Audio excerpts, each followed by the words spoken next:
Some viewers may find the following video disturbing. Viewer discretion is advised. All right, everyone. Thank you for tuning into the Lone Wolf podcast today. I'll just be live streaming this on YouTube. Was going to try to live stream over to Rockfin as well, but apparently still having a little bit of issue with that. It looks like I might need to have OBS for that, which I'm not currently using at the moment. So, I was requested to do a video on this by someone over on Twitter. A lot of people have been talking about it.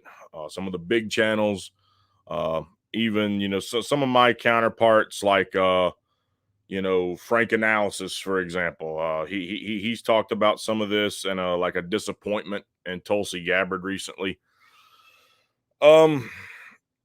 But my take on this is going to get pretty in depth, in all honesty here. So, let's just start from the top. There are a lot of people right now who are getting really disappointed in some comments that Tulsi's made recently. For example, one of her biggest ones is the drone strikes. Okay, now the southern border is another one. I'll get back to the southern border one in just a moment, but we'll start with the military stuff and the drone strikes. Okay, so when Tulsi Gabbard ran for president, she ran on being a very anti-war, anti-establishment candidate. Okay. And you had some of her, detractors who said that, yeah, okay, well, she says she's anti-war, but she's voted for bigger military budgets. She's done certain things that kind of flag to us that she's hawkish. And some of the people who said those things about her were people, like Packman. You had people from, I think Majority Report might have said some of that as well. God, what the hell's that? The Humanist Report, Mike Figueredo, right? So like you had all these guys who were saying, she's not the progressive that you think she is, which whether she considers herself a progressive or not doesn't make a shit bit of difference to me. I consider myself an independent. I don't want to be labeled as a progressive. I think if anything right now, if you got that label progressive, two people, could look at that in different ways. Some people look at it as you want actual progress. Other people say, yeah, you're basically part of a woke cult at this point, which, some progressives would say that's the liberals, but it doesn't really matter. That's not the point of what we're talking about right now. So she ran on anti-war. Okay. And then she leaves office. She doesn't obviously win the presidency. And, I had a moment where I was like, what the fuck, Tulsi, when she dropped out and she said some things about Biden. Now, as people have always told me, well, she signed the pledge saying she would endorse the nominee. And I acknowledge that. I do think there was ways she could have worded it differently. I pledge my support to the eventual nominee. Because at the time, regardless of whether she knew Bernie was dropping out, he technically hadn't announced. So you still could have, I give my support to the eventual nominee. Now, as everyone always pointed out, well, she never campaigned for Biden. She didn't give him the email list. She didn't do this. She didn't do that.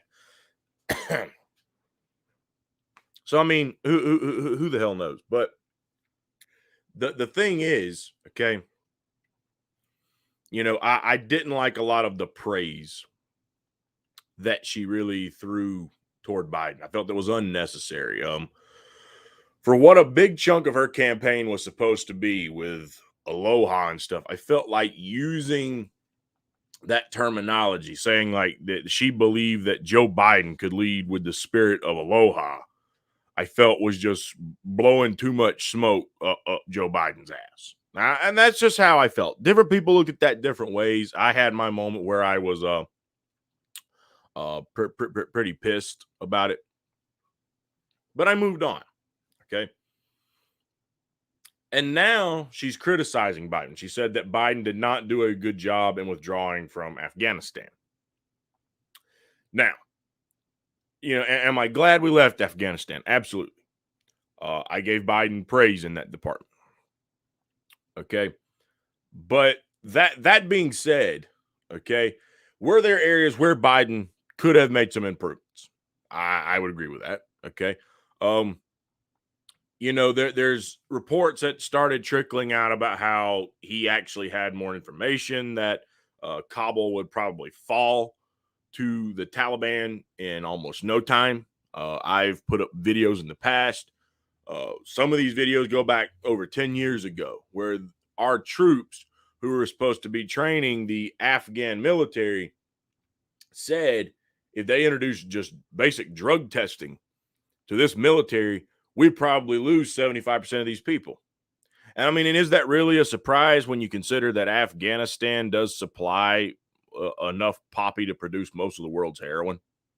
You know what I mean? So that being said, okay, um, you know, she's got, I guess, room to criticize Biden to an extent. But this is one area where you won't hear me bash Joe Biden a ton. He evacuated a lot of people.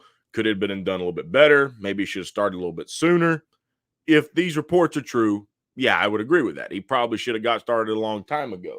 The notion seems to be, well, the president over there didn't want him to do it because it would cause the panic.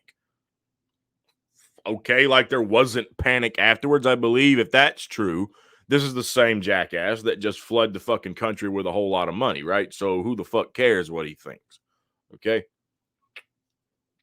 But that's my take on that. Now, her hawkish comments that have really come in recently seem to be along the lines of the fact we need to keep an eye out on this part of the world, and if there are any new terror cells that start to pop up in Africa or Afghanistan or wherever, that we need to go in and take these terror cells out.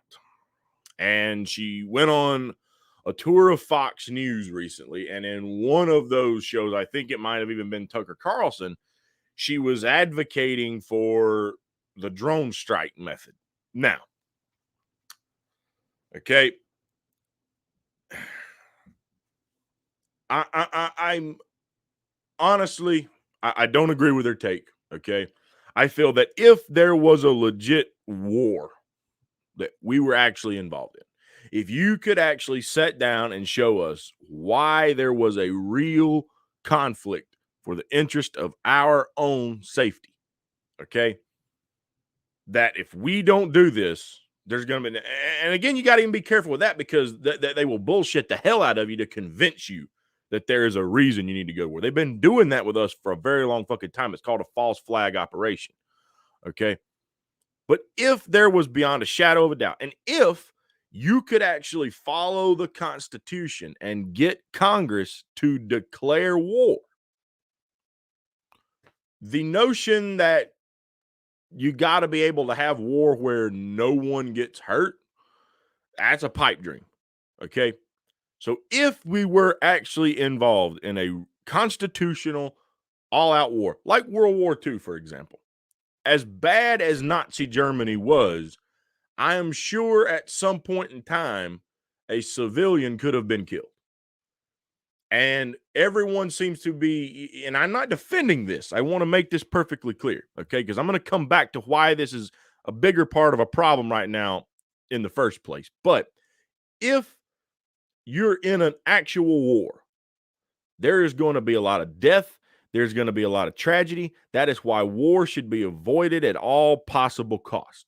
The idea that the only people who are going to fall casualty in a war are the people in uniform, ideally that should be what happens, but there's a lot of elements there that you're not going to be able to control. Okay.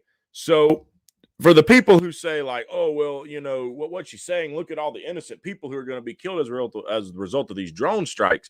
If it was a legit war, you got to look at that no different than how we bombed areas in World War II. That is a bad part of war. There will be casualties, innocent and troop. And that is, again, exactly why you need to avoid war at all possible cost. Okay.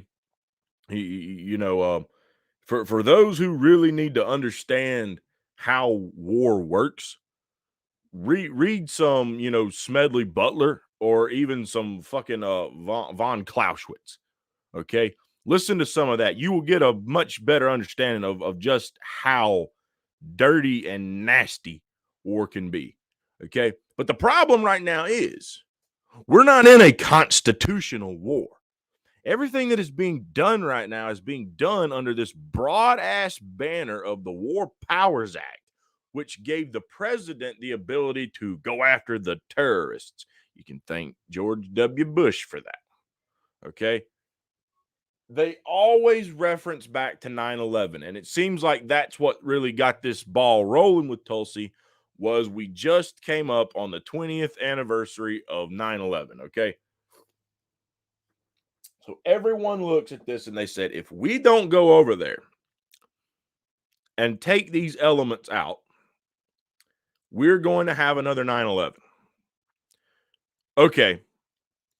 To the person who has been indoctrinated by mainstream media, they probably believe that statement.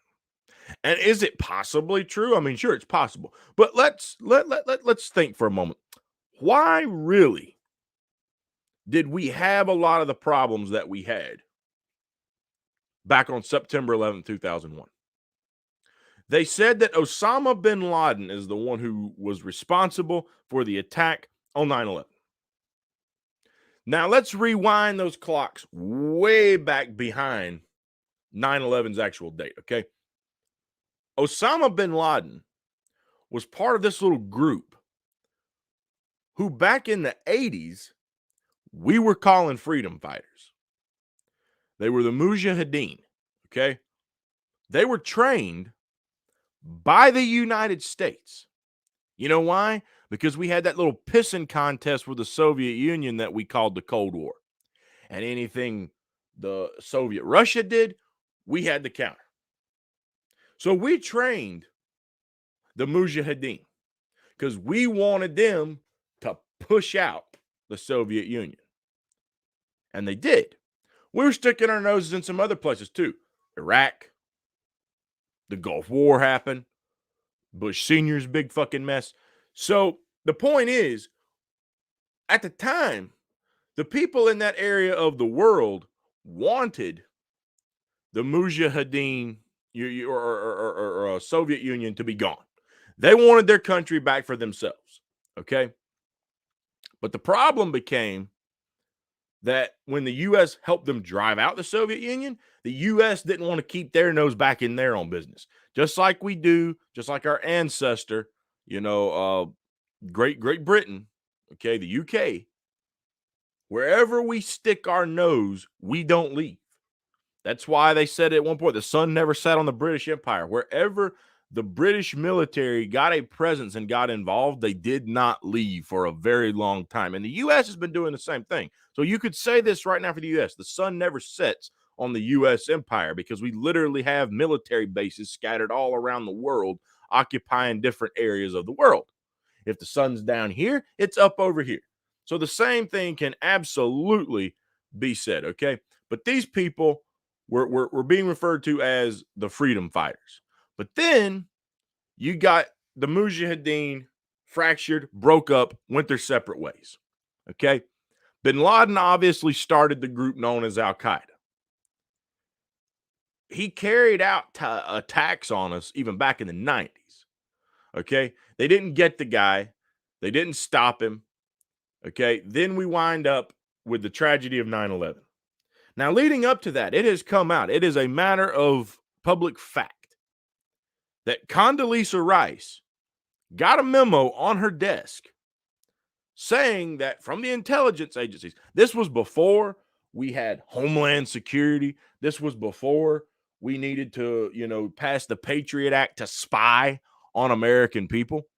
But Condoleezza Rice, the intelligence we already had in 2000 to 2001, gave her a memo weeks before this happened that said bin Laden is planning on hijacking planes and carrying out terrorist attacks with them, basically. And what did they do? They got nothing done. It was a massive failure. of the leadership of this country. Okay. We're not going to go into the conspiracy theory world. That's a whole nother conversation there. But the official story, and then what has come out since, is that. Now, breaking down, if you talk to a lot of people, they will tell you that one big reason why bin Laden, the people who are in that led ISIS, the reason they are able to recruit so effectively for their cause isn't just for religious reasons. They say that a big part of the issue comes down to the fact, okay, that they can use U.S. imperialism as their tool to speak to the people and say, look how evil they are. They won't keep their nose in their own damn business. They're always trying to put troops on the ground here or bomb this or drone strike that. And so you need to join our cause to fight this oppressor. There was an international poll conducted a few years ago. Jesse Ventura referenced it on one of his shows, where they polled a lot of countries, and they basically said, if your country wound up at war with another country, who would you think it would be? And the number one at the top of that list was the United States. We have had a war machine rolling along for a very long fucking time. I mean, decades. Okay? And it ain't going to stop anytime soon. So the idea that if this starts to form or that starts to form, let's just go in and carry out drone strikes in something that did not get passed by Congress to be a declaration of war. I got news for you and what the fuck you're doing. You are giving the groups that you say you don't like, you're giving them ammunition to come after you. You're giving them ammunition to recruit to say they don't even follow what their own constitution was based off of, that the president should just not be allowed to declare war basically on a country whenever he wants. And her premise that the biggest reason we were over in places like Afghanistan, she said she wanted to withdraw from Afghanistan. She just wants to go after things like Al-Qaeda, ignoring the fact that when we started to get hands-on in Libya, Gaddafi was threatening to get off the petrodollar. The biggest thing that is giving the U.S. dollar a spine at this point. If the petrodollar collapsed, the U.S. dollar would be fucked. And there's a lot of people who say that. Now, I'm not an economics, expert or an economist. I don't study currencies all the time, but I listen to people who do. And there seems to be a consensus that the petrodollar is the biggest reason that the U.S. dollar, in spite of all the inflation, still does as well as it does and is the world's reserve currency because it is propped up by the petrodollar. So business interests did not like what Gaddafi was doing. Okay.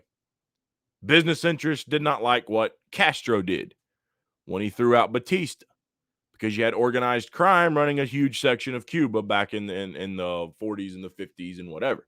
It was a tourist attraction that wasn't giving the money back to the people. Castro was able to lead a revolution. He threw out the American fat cat corporate interests, and they didn't like that. So they wanted to go in and take him out for it. Same concept in terms of things like Iran.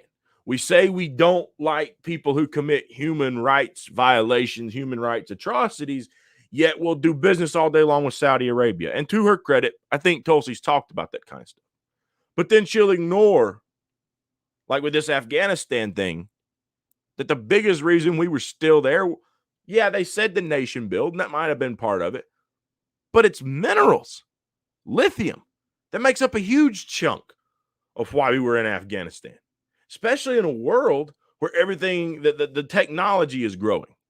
They're wanting to push this notion of electric cars, batteries. Well, what do rechargeable batteries need an ass load of? Lithium. TVs, phones, every fucking thing. You need lithium. Turns out there just so happens to be a whole lot of that shit in Afghanistan. Who'd have fucking thunk it, right? So Tulsi ignoring all these points, it is a very big disappointment. Now, am I in a way surprised that she feels this way about Al Qaeda and came out and said it? I'm reading some of the comments that I've gotten through here, and I'm not ignoring everyone. I'm going to try to, come back and read through some of these in a little bit. But am I surprised that she has come out with this statement? Not really. Not really. I know people who join the military. And you might say, well, Tulsi, being in her position, being in the House of Representatives, would be able to know possibly more than the average person who just enlists. So why hasn't she seen through the fog at this point and realize all these other factors? But most people who enlist and want to serve, especially since 9/11 happened, mostly enlisted with the notion we have to fight the war on terror to protect the country. That's what the mainstream media sells to everyone like clockwork. They sell this stuff on the time, all the time. Okay, so am I surprised that that's her take? Not really. Okay, I think she has kind of signaled to us in the past that she enlisted to fight the war on terror. I think that's genuinely something that how she felt. And I think in her mind, I don't know that she has made a giant contradiction. I think a lot of people heard what they wanted to hear, saw what they wanted to see when she ran for president. Okay. And I'm sure there are a lot of people who are disappointed in her right now, but I don't know that she has made this giant contradiction because she said she wanted to end the wars. She wanted to withdraw from Afghanistan. But she never said at any point in time while running for president that she didn't want to still try to fight the war on terror. Some of her detractors always pointed toward that fact. And a lot of her supporters, myself included, yeah, but she ain't going to do it the way the military industrial complex wants, right? And it wouldn't be this. She might use diplomacy more. Hey, she advocated diplomacy. She defended Trump talking to Kim Jong-un. See, that's the kind of leadership. A lot of people saw what they wanted to see and heard what they wanted to hear with her. But she never once said she would not do drone strikes, at least that I can remember. She never once said she would not still fight the war on terror. She just said we should not be in Afghanistan. She particularly focused on Afghanistan because in her mind, the Taliban was not who we went to Afghanistan to fight. It was Al Qaeda, and Al Qaeda has been driven out of Afghanistan. So since we went there to fight them and they are no longer there, we should not be there. But she never said we should not be fighting Al Qaeda anymore. I think people just chose to not say, why is she not saying that? So that's where my idea comes from. People saw what they wanted to see and heard what they wanted to hear with her.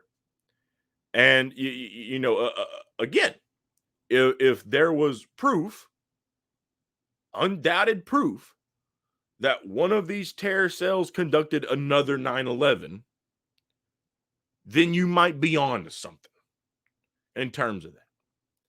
But the idea of continuing to stick our nose in someone's business to stop this or that from rising up, that is a problem that has gotten us into the mess where the world looks at us the way they do today.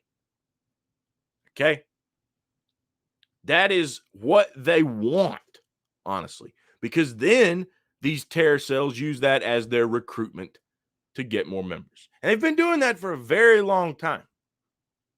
Rand Paul just schooled the hell out of Blinken, okay, on the fact that drone strike that killed kids and innocent civilians, you don't think that shit is going to be used to recruit more members and radicalize people to become jihadists and to become Islamists? You don't think that is going to be like just propaganda crack, basically, to get people hooked into joining? Absolutely it is. Absolutely. that is the reason, especially when you can't even confirm 100% sure you bombed who you wanted to fucking bomb. Remember, he made that grand revelation at that fucking hearing, right? So for the people who are disappointed in Tulsi Gabbard's comments on that, I can understand why. I really can. I'm not going to say that I'm very thrilled with them myself. I think that, you know, if we were in a legit war that we had been attacked again, like 9/11, there was an act of Congress passed, and we were in a situation like World War II or even World War I, and we had no other choice. You know, we had to defend our own country because there were people trying to come here and actively attack us. If someone was actually trying to come and carry out a war on American soil, you would be on to something. And at that point, if we had to conduct drone strikes, this or that, you might not be able to help that fact. But we're not in that situation right now. And this idea that we're going to drone strike this or that, if we see this camp popping up or that camp popping up, one thing she did say, or allude to at least, is that we should not be the world's police. Now, I believe, hear her say that when she ran. And unfortunately, if you're going to use that ideology, then you are still trying to play world's police.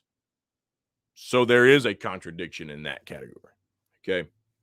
Now that's more or less my take on what she said about the international stuff. I do not support her comments with the drones under the current situation. We are not in an active war that Congress has, declared war for. They've got this War Powers Act bullshit. Bush, Obama, Trump, Biden, they can all just fucking run around and send Tomahawk missiles to go do this or that at will. And that is not what the founding fathers deemed was necessary for declaring war. You know, the president is the commander in chief. He is supposed to have the ability to lead the military. But before we declare war, it is supposed to be passed by Congress. And that has not happened. So because this or that comes popping up, the notion that one guy should just be allowed to decide when we start bombing people, I don't like that idea. I don't like that idea one fucking bit. Okay. That's my take on that. Okay. Now, read through some of the comments here real quick, and then I'm going to pivot over to the border stuff, because this is this might be where things get a little even more touchy than they've already been. Okay. So Natalie Chavez, I'm so disappointed in Tulsi. Number one, the drone strikes. Number two, the border. What the fuck, Tulsi? I was one of Tulsi's staunchest supporters. After she said what she said about the border, I was done. Okay. I mean, I understand. And like I said, I had a lot of people who gave me all kinds of shit when she praised Joe Biden. And I am not going to say that I'm done with Tulsi, just because, in all honesty, I do believe Tulsi is still 80 to 90% better than almost anybody else on the Democrat platform. But the fact that she has a more pro-military stance in terms of this doesn't really come as much of a surprise to me, simply because, again, I heard her say we shouldn't be in Afghanistan, and I heard her say we shouldn't be the world's police, which is probably the biggest contradiction there. But never once heard her say she did not want to fight the war on terror. She has signaled, just not so blatantly in the past, that these should be in and out operations. We go in, we do what we came to do, we get the fuck out. She has signaled at that. And so then you got to say, well, okay, how do you go about that? Boots on the ground, quick in and out, or drone strikes in and out? But either way, you got to do something if you're supporting an in and out method, right? So it didn't really come as a surprise to me. Like I said, I'll be honest. I just think a lot of people saw a hope in her. I equivalent this, and this is not meant to disrespect anyone that was her supporters, anyone that might be watching my video right now. I've talked about this on my show in the past. This is the problem with hero worship. Okay. Tulsi, much like Bernie Sanders in 2016, became more than a candidate. She became, for a lot of people, a beacon of hope, a beacon of light at the end of the tunnel. This is what we've been waiting on. This is what we've needed for so long. If only we could get her elected to president, so many of our problems would be fixed. Guys and ladies, I said the same thing about my arguments for third parties. I don't care if you nominated Jesus reincarnated. Okay?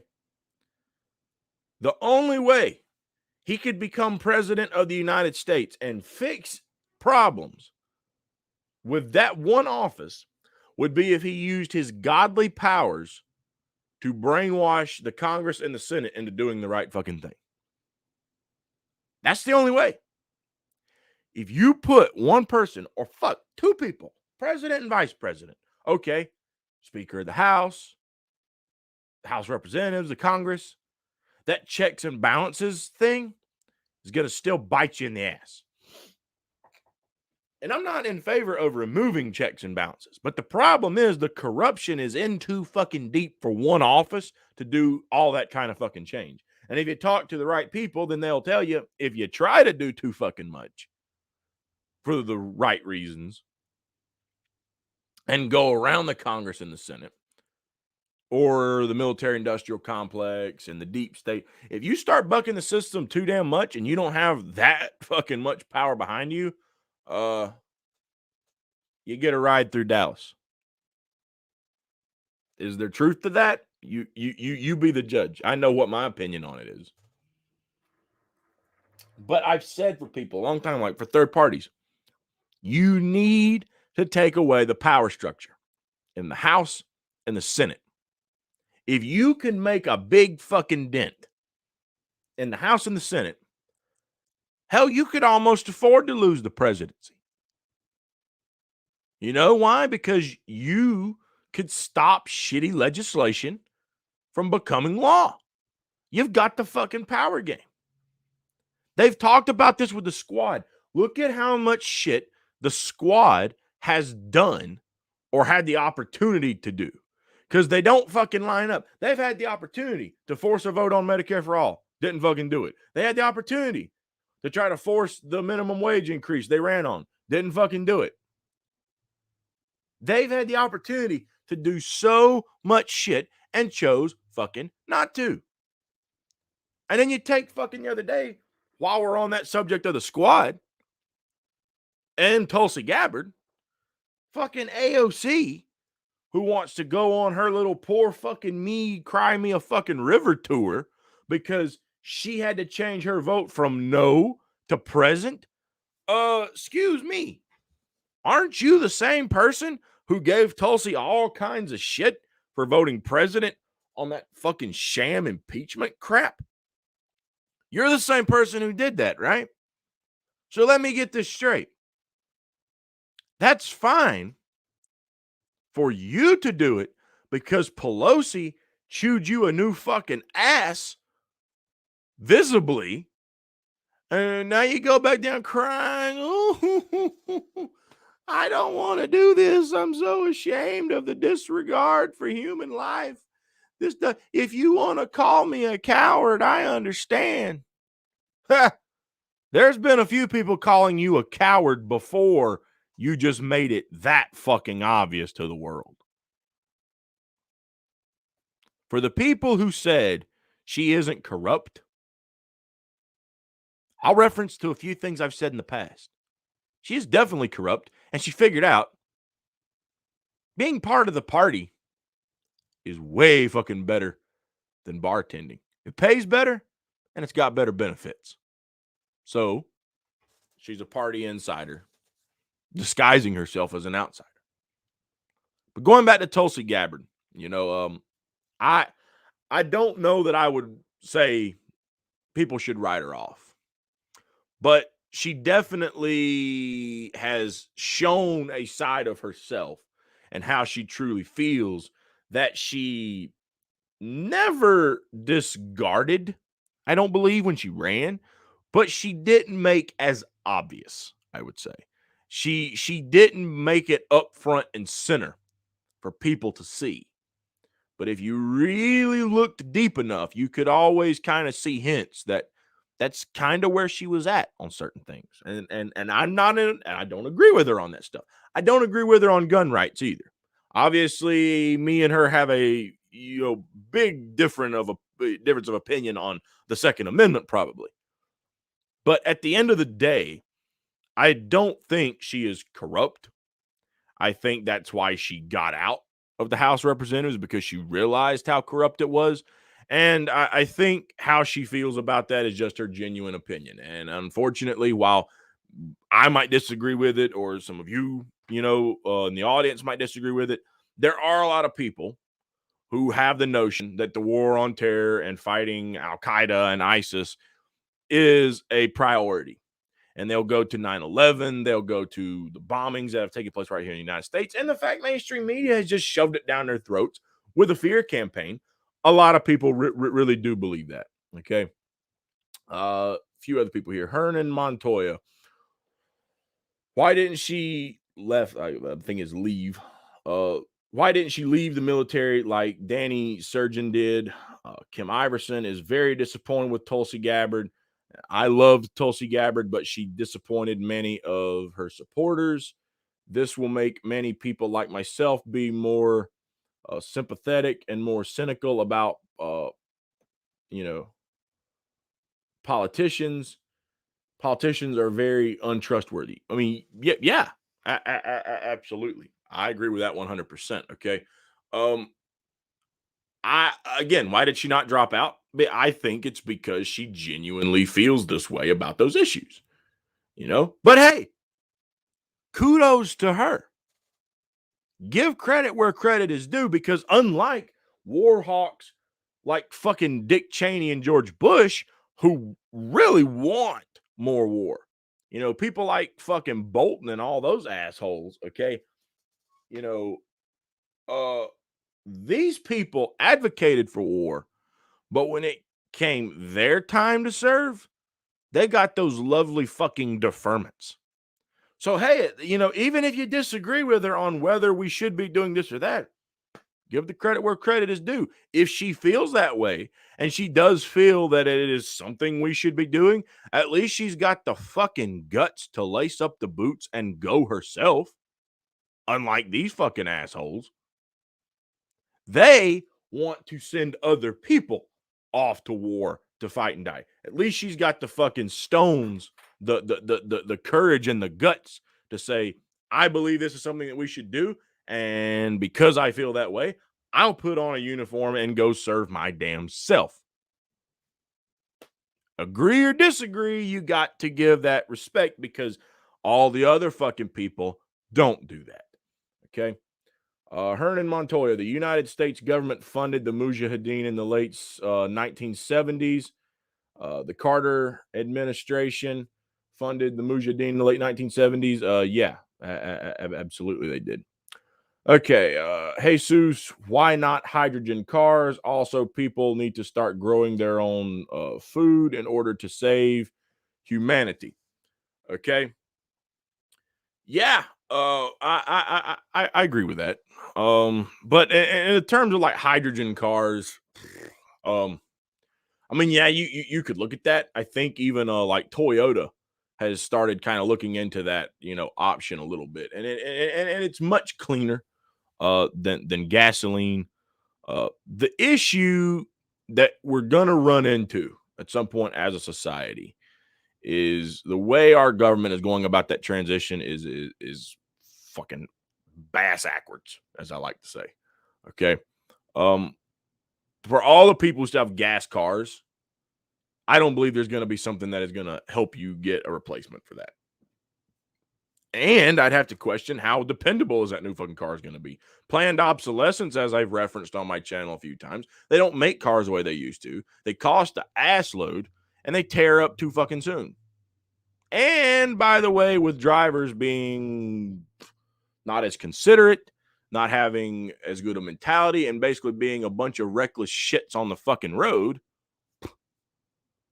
more and more wrecks every year because of distracted driving, drinking and driving, or just people not properly learning how to fucking drive before they got a driver's license.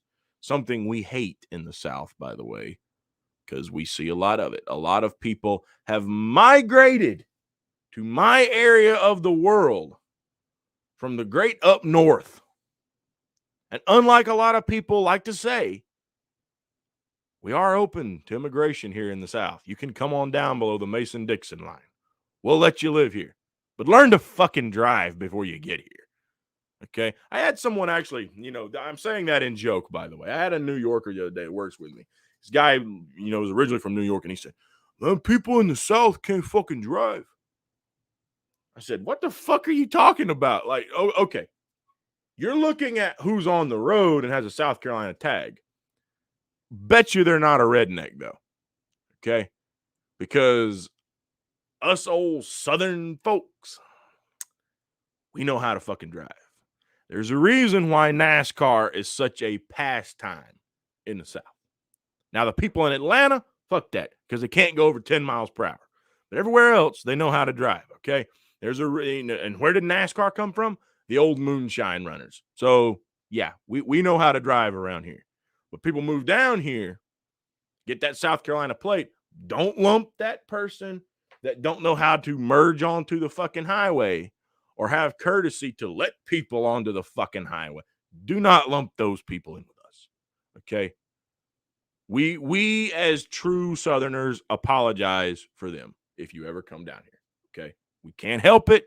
People have freedom to live wherever they want, and unfortunately, they move down here, and they might be nice enough people, but they can't fucking drive. So on behalf of us born, bred, and raised from the South, we apologize in advance, okay? As far as the growing the food thing, yeah, actually, I'm starting to do some of that myself. Plant a couple fruit trees this year and going to be starting a garden hopefully next year. DJL7, Ed, how you doing today, Ed? Yo, Big Charles, no one is perfect, but a real friend tells you the truth. Absolutely.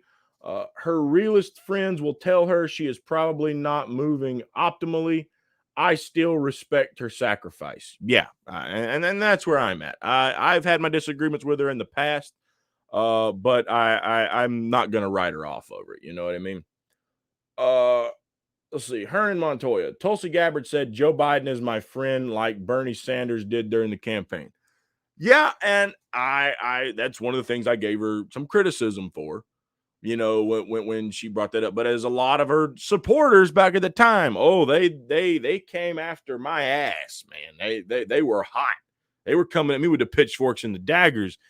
Well, number one, she didn't endorse Joe Biden.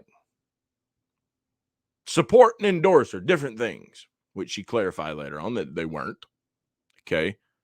And then they said to me, well, it's because she respects his son, Bo Biden. Because I think she served with him or something like that. So a lot of people had reasons for why they felt the way that they did. Okay. But in all honesty, I mean, this has already been alluded to.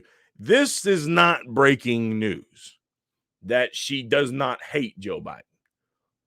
But kudos to the fact she's actually still speaking out against him at times when she feels like she needs to. I mean, she didn't campaign for the guy. If she's a friend of his and they're that friendly, why was she not out there like Bernie Sanders was? See, the difference is Bernie said he's my friend and Tulsi said he's my friend.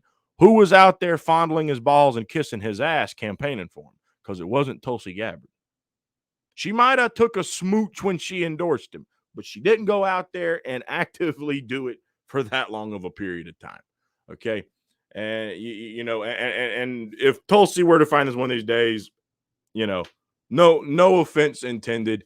This is just how we keep things here at the Lone Wolf Podcast. We keep it uncensored, I've been vocal in the past. I don't know why or how it happened, but for some reason, about a year ago, around December last year, Tulsi Gabbard followed me on Twitter. I was thoroughly surprised at that, especially considering the size of my channel. So I'm not writing Tulsi Gabbard off. This is just another area where I had a disagreement with her. And if someone does feel strongly enough about that issue that they want to write her off, that's their prerogative. There's no right or wrong opinion on that. I want to make that perfectly clear here, okay? I'm going to do Richard Nixon for a moment. I'll make this perfectly clear. There's no right or wrong opinion. People have what they feel is a priority, and they may have lost people, especially people who might have immigrated over here and had innocent people in their family die from these drone strikes. That might be a real touchy subject for that person. And they might have been a supporter of Tulsi because she advocated ending the wars. And now that she's saying this, you'll be like, what the fuck? So there's no right or wrong opinion there. People have what they care about, and that's their freedom to have that opinion. I'm expressing my point, but I understand exactly why other people have their takes as well. Okay. The Radical Independent, my fellow TFP network member. Quick plug for those who don't know, we have started a new network, TFP network, the Forbidden Pack network. Okay. Consists of myself, David Spurrier, Tom Coffey, and Stacy for Truth at this moment. You can search it over on YouTube. The Forbidden Pack Network channel. It'll come up. And we're going to try and use that as like a hub. So if you go there on the home tab, you can see all the channels who are members. It'll be under network contributors. Okay. You can click and watch our content from there. We're trying to get all of our audience to go over there, try to pool our audience over. Okay. We're not going to post much touchy stuff like this, for example. That won't go on that channel. We're trying to keep most of our content on our own channel. It'll mostly be trailers, maybe some behind the scenes stuff, personal life stuff, whatever we've got going on. Things that aren't going to be so likely to trip algorithms and potentially, get that channel shadow banned, for example, right? So, but yeah, definitely go check it out. The squad is a fraud. Absolutely. Hashtag fraud squad. Okay. Hernan Montoya, Jimmy Dore has avoided the Tulsi Gabbard segments. Let's see. Jimmy Dore is disappointed in Tulsi since she voted for the CARES Act and endorsed Joe Biden. I mean, a lot of people are, but I think he's avoiding it just because it was, it was, an issue, and as a Shalin Singh pointed out, like she was not present for the CARES Act. Shout out here the Shalin Singh. He was one of the people who requested me to kind of talk about this, give my take. And as he pointed out, I think she's been consistent. Well, it's kind of what I was getting to earlier when I said I think people heard what they wanted to hear and saw what they wanted to see. It's the problem of hero worship that we've got right now. People our system has fucked over the middle class so bad. People are desperate. They want change. They want that outsider. They want that hero. Some people are just, when they find what they think is that beacon of hope, they latch onto it and they don't turn loose. That is why there were so many people torn apart when Bernie Sanders endorsed Hillary Clinton. Same thing when Tulsi did Biden. And I almost went completely down and like, screw her. But the difference between the two, she didn't get out there and stump votes for the guy. And I give credit where credit is due on that. That's what kind of brought me back into, okay, maybe she ain't that bad. We've got our disagreements, but that is what it is. Hernan Montoya, why didn't Trump nationalize the oil when it dropped to $38 below zero? Why won't politicians leverage the debt ceiling to cut military budget in half? Well, we fucking know why. Because they don't want the big interests, to stop funding their fucking campaigns. Okay. Holly Horn. Hi, Charles, and hi, Dave. How you doing today, Holly?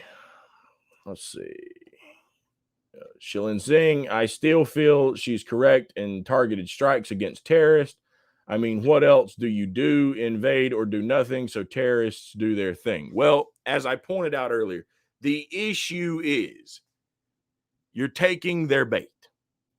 What you have right now, okay, is a result of years and years and years of very, very, very, very, very, very bad United States foreign policy. We have been not the only reason that people like Al Qaeda or ISIS or whatever have came along, but we have been a reason for why they come along. Again, we trained the Mujahideen. We trained Osama bin Laden. After the Mujahideen disbanded, he went on to start not 9/11, the Al Qaeda, who then was responsible for the attacks on 9/11. We to go into Iraq because fucking Bush and Cheney wanted to do it and wanted to clean up Daddy Bush's fucking disastrous mess and wanted to go back into Iraq, got Colin Powell to lie, give evidence in front of the UN that was complete bullshit, talk about weapons of mass destruction and a link to Osama bin Laden and Al Qaeda, which if you want to learn, watch the fucking movie Vice. Okay? Watch the movie Vice with oh god, what the hell's that guy's name? He plays Dick Cheney.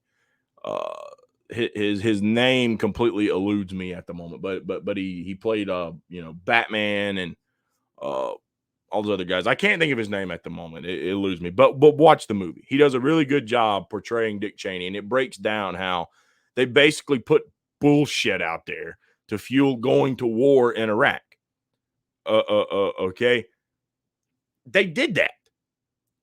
And the thing that they used was some guy had like one meeting supposedly with Osama bin Laden. And they said that he was connected to Iraq and he was the liaison to Afghanistan or some bullshit like that. And turns out the meeting with Al Qaeda didn't go that well because he was not very well liked by Osama bin Laden. They covered in that movie. You know, like it was that issue with the Sunni and the Shia. Okay.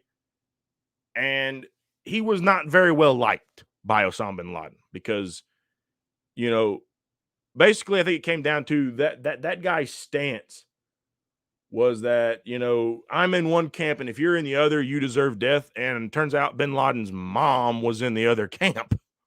So he didn't like the guy. But they use that and like, oh, see, here's the liaison. Okay.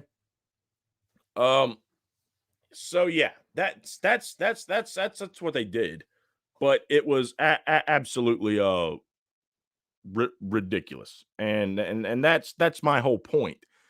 These lies have been used to fuel us into the wars over the year.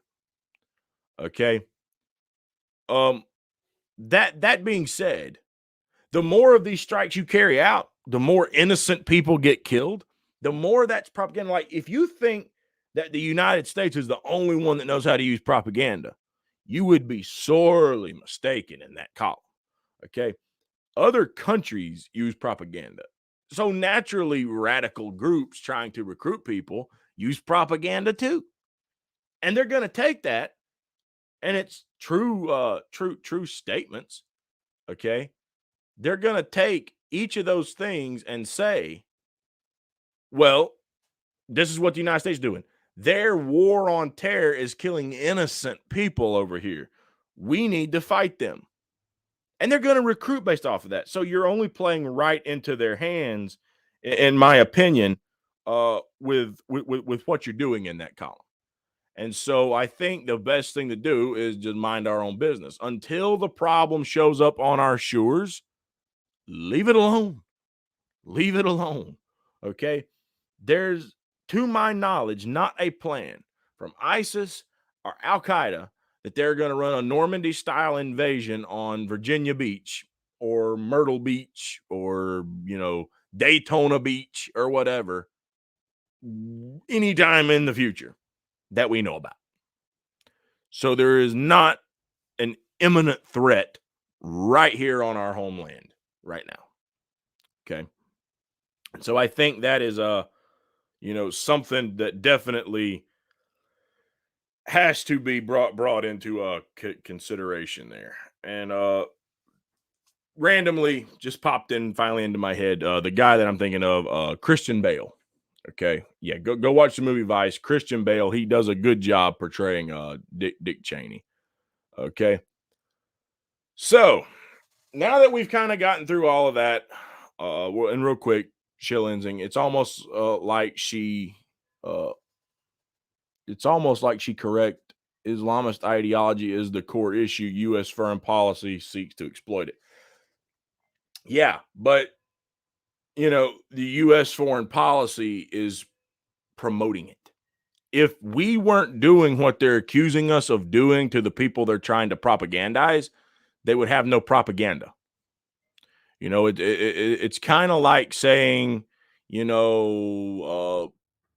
politicians suck. Well, I could give you a whole list of fucking reasons why they do, and probably win you over onto my side that the politicians suck.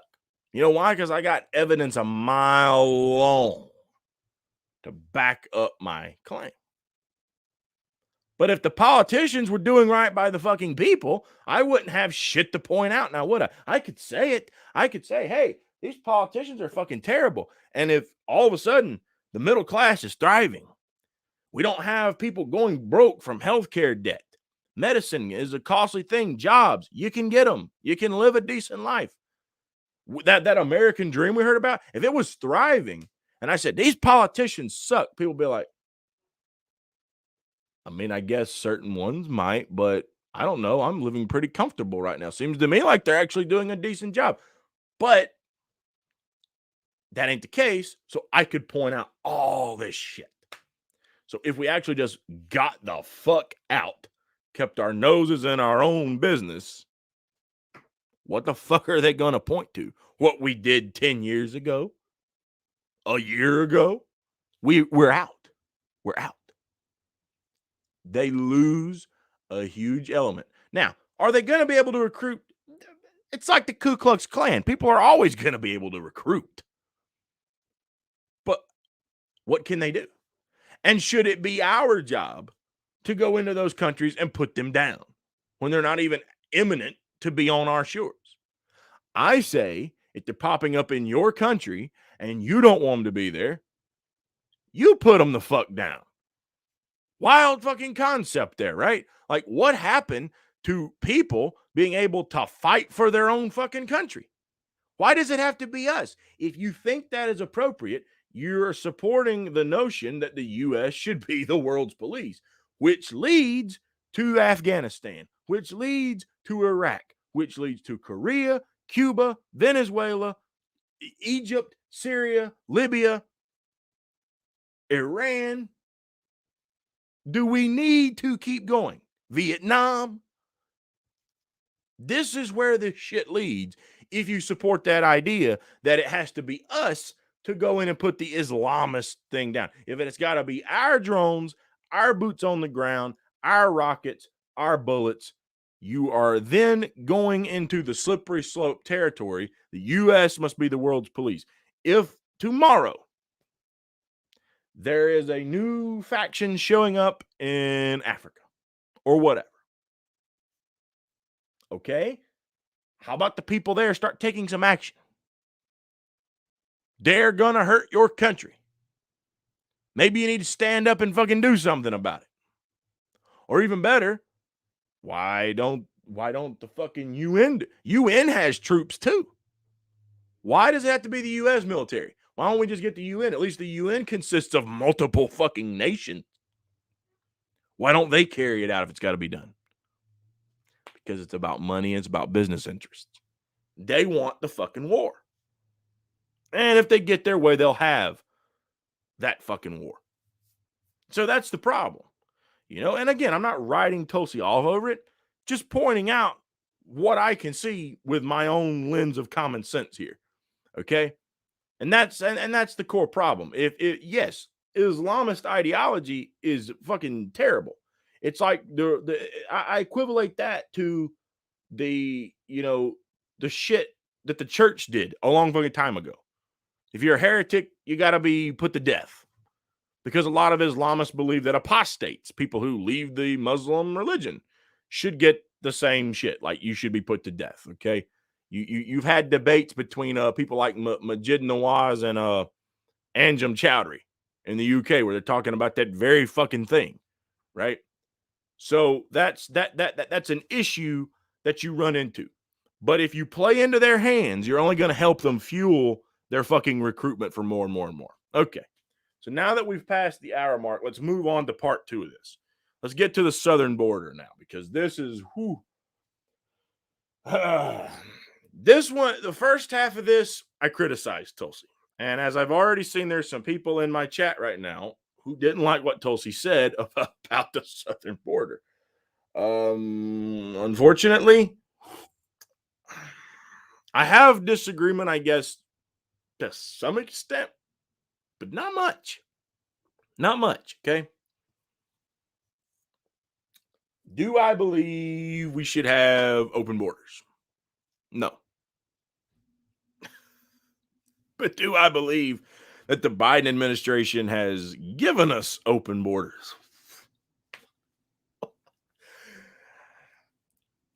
I think, again, you can see what you want from this situation, because fuck, we've had a lot of people show up, right?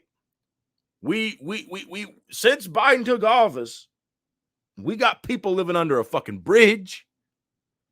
We got the camps crowded as a motherfucker. Which, by the way, they wanted people to come in and record what was taking place when Trump was president, but when Ted Cruz tried to do it when Biden was president, no, sir, nope, sir, nope, you can't record here, sir. Nope, you can't do that. It's a little sus, don't you think? Okay.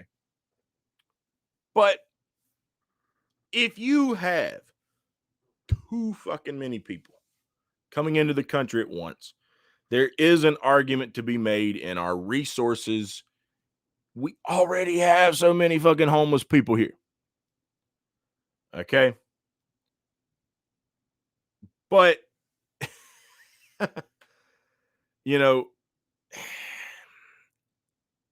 how do you take care of everyone?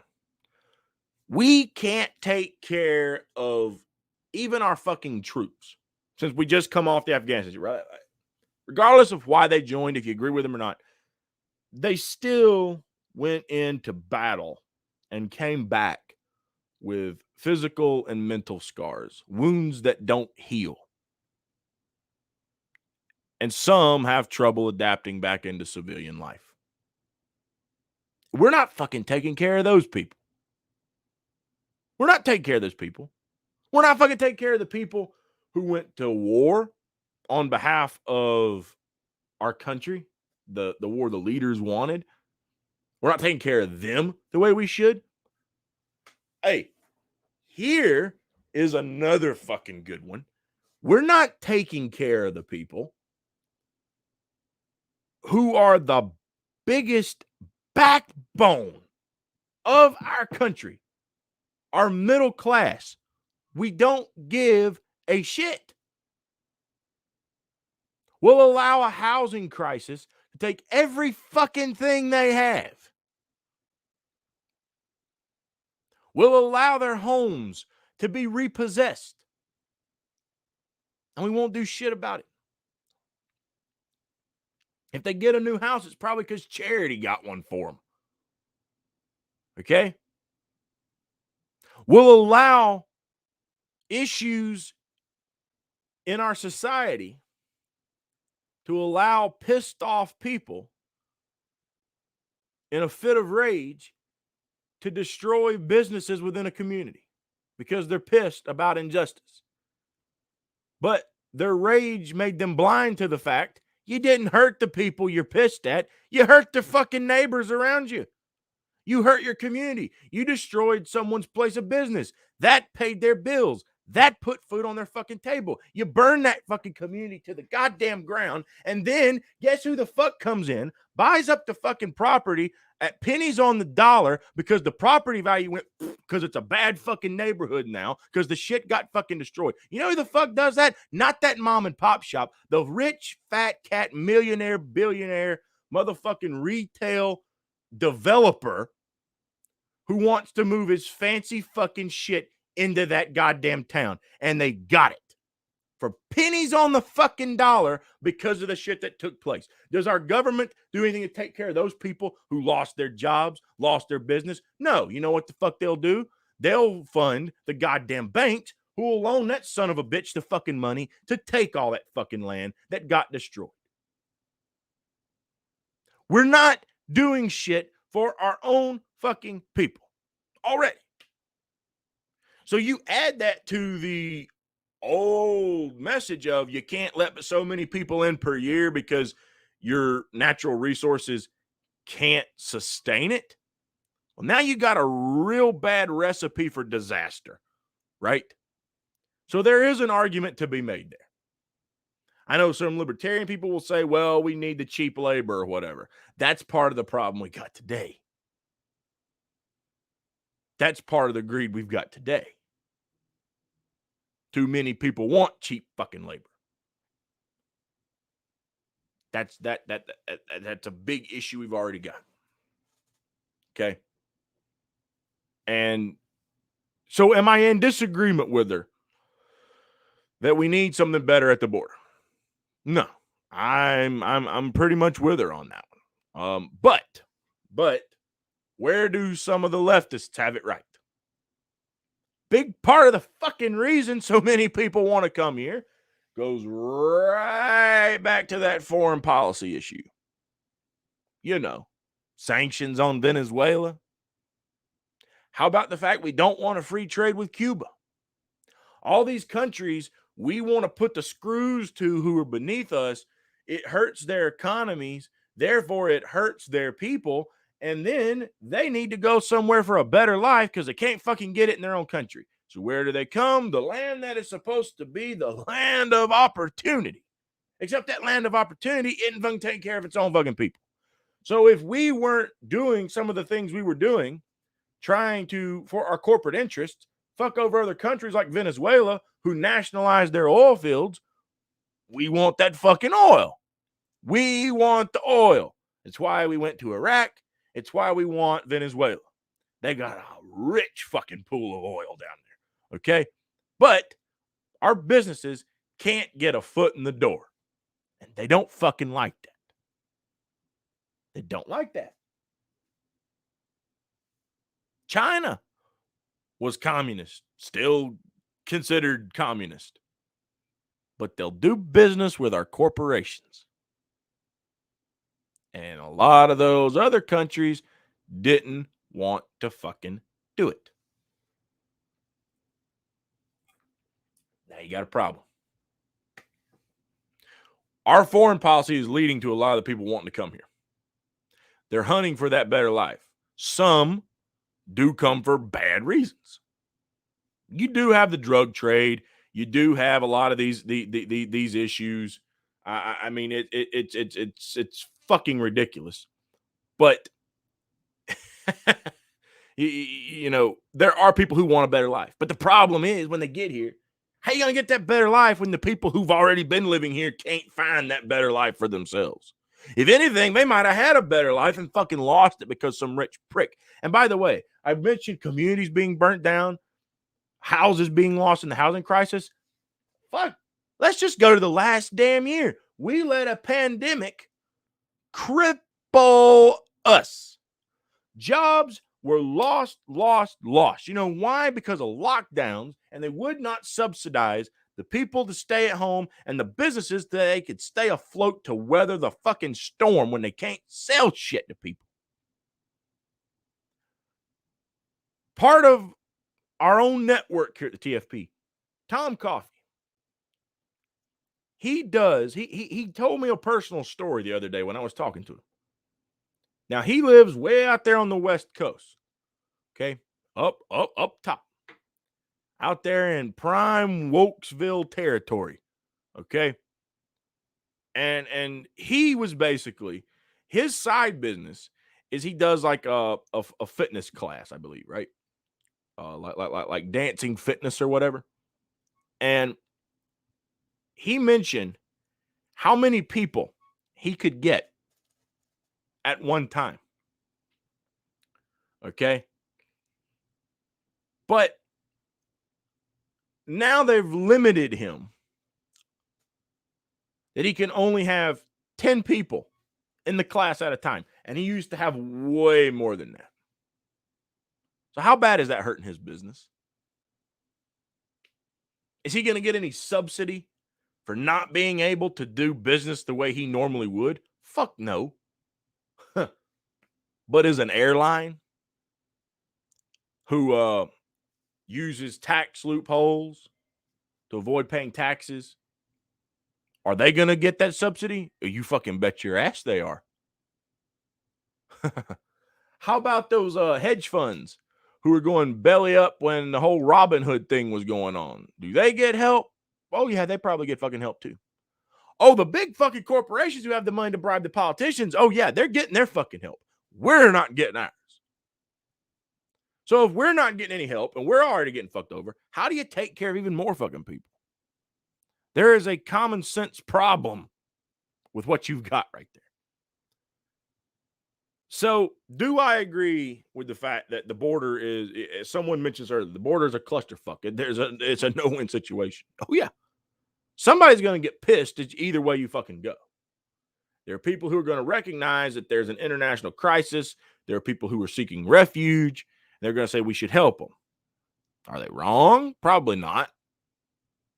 But how do you help them when you can't help your own fucking people? You end up in this fucking shitstorm where they're living under a bridge. Okay? Read through some of these comments, and I'm going to come back and finish up on that particular topic right there. Okay? Let's see. Anthony Reyes. How you doing today, Anthony? Natalie Chavez. Nico still riding with Tulsi. SMS, no. SMH, no shame. And hey, I mean, like I said, I'm not gonna write Tulsi off over this. You know what I mean? People have their opinions, but you know, I don't know what Nico's reasons are, but mine, I'm honestly not as surprised as other people are with this issue. You know, and I'm not saying anyone's position on this is right or wrong. If you are upset that Tulsi said that, I can understand why. You know, and if you think she is not the beacon of hope that you thought she was, I can understand why. You know, I've learned hero worship is not a good thing to engage in. I've learned that some time ago. Okay. Hollyhorn, exactly. Crying at the border under Trump, not allowed under Biden. Yep. Anthony Reyes, not only will they not do shit about, but if those poor middle class people will continue voting for the scum who fuck them. Yeah, and that's the really sad fucking part. Anthony Reyes, the mafia cares more about the community than multinational corporations. And then he also says banana republics are good for the empire. Yeah, I would agree with that statement as well. Rick French, they wanted to stop illegal immigration, then they should penalize the fucking people out there. Okay. Airborne Woodman's thoughts. I'm new here. Keep it coming, brother. By the way, Airborne Poet sent me. We appreciate you coming over to check out the video. Hope you'll continue to tune in. So, Anthony Reyes.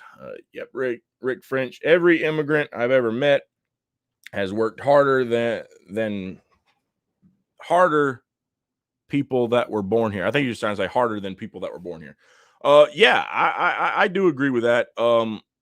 A lot of immigrants who come to the United States do work their ass off. And why is that? They're coming from a culture that's not as spoiled as American culture. You know, in all honesty, they're coming from cultures who are more impoverished. didn't have all this social media, just sit around and fucking TikTok all the damn time, right? They didn't have that. They had to get out and fucking work. They come from a culture much like what my ancestors had to go through.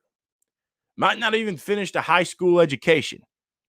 One of my grandfathers, the one that's still alive, my World War II veteran grandfather, who he passed in 2019 at the age of 95. Okay. But the other grandpa that I've got, he's still alive.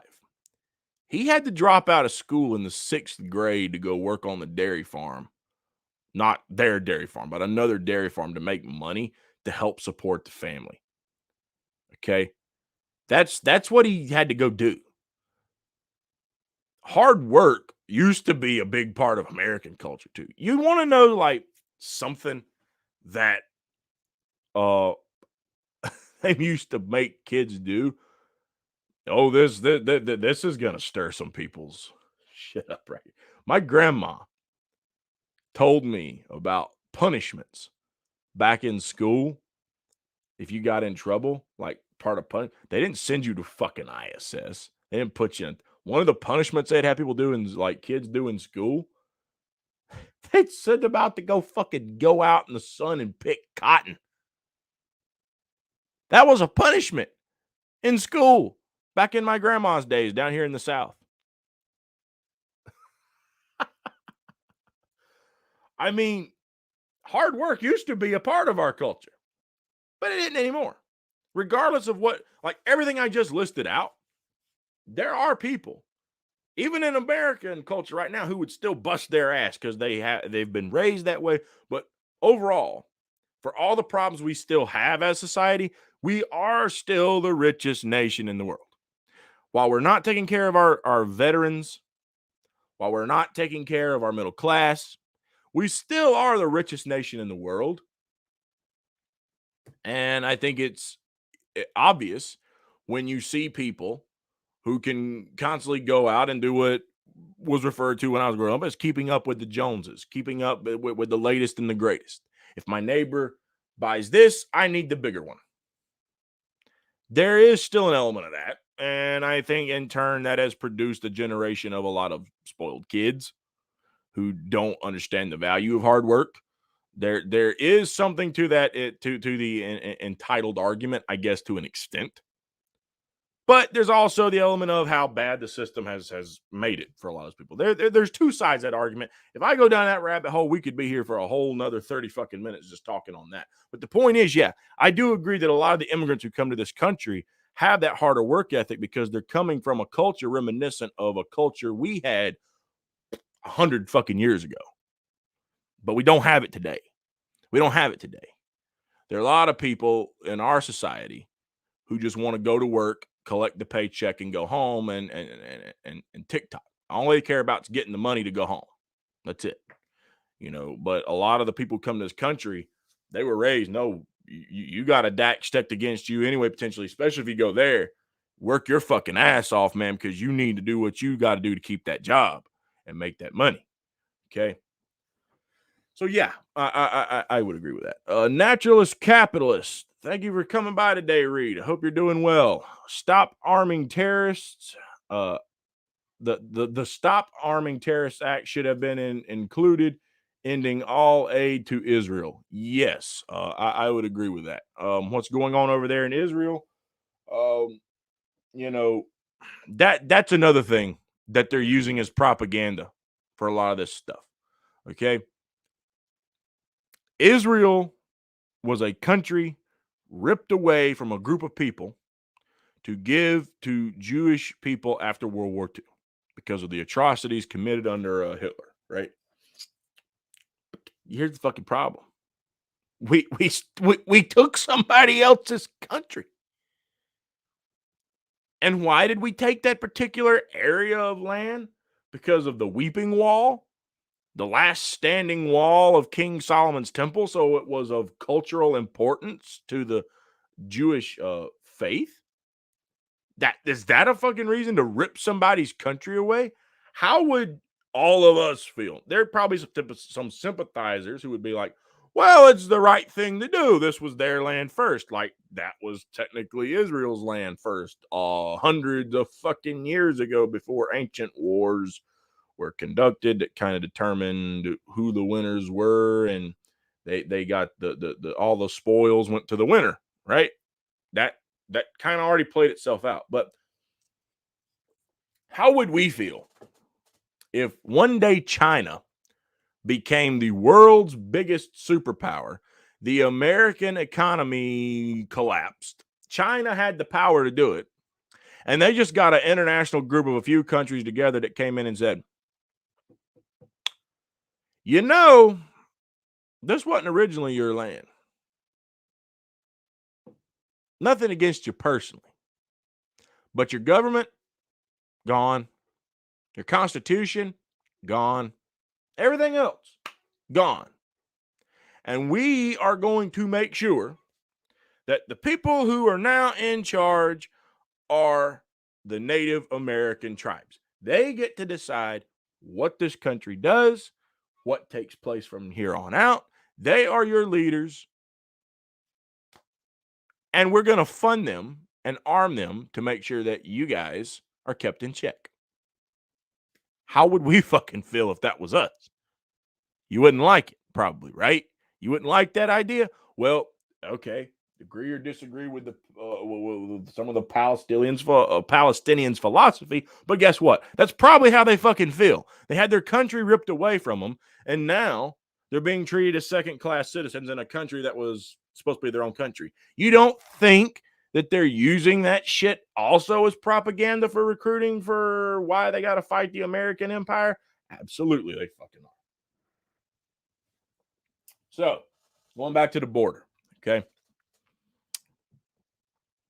While I'm looking at like the stuff with Tulsi's comments on the border, one of the other big things that's going on with the border right now, just to show what kind of a clusterfuck that they really have down there, is this shit with where they're saying like they were using horse reins to whip the Haitian immigrants down there.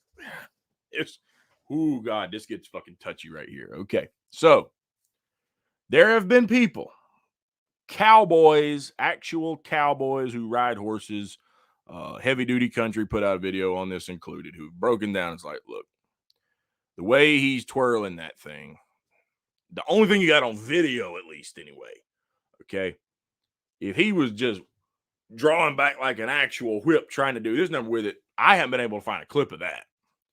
But this twirling motion thing that he's doing, is there potential for some discomfort? Sure. But if you know anything about riding horses and you know what those split reins are, okay, from what you can see in those clips, I don't know that I saw evidence that they were whipping someone. Now, does it look good? No. But now we get into another problem. Mainstream media, okay?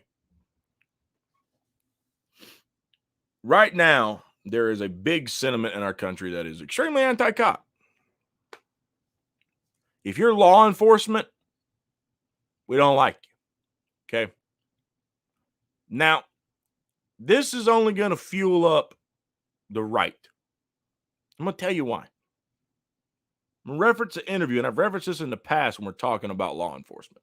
A couple of years ago, Kyle Kalinske went on Fox News on a Sunday morning show to debate a guy, Chris DeGaulle.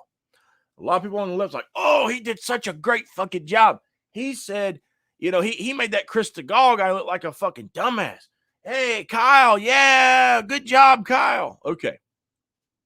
One thing Kyle pushed back on against Chris was when Chris said part of AOC, what she wanted to do was abolish law enforcement.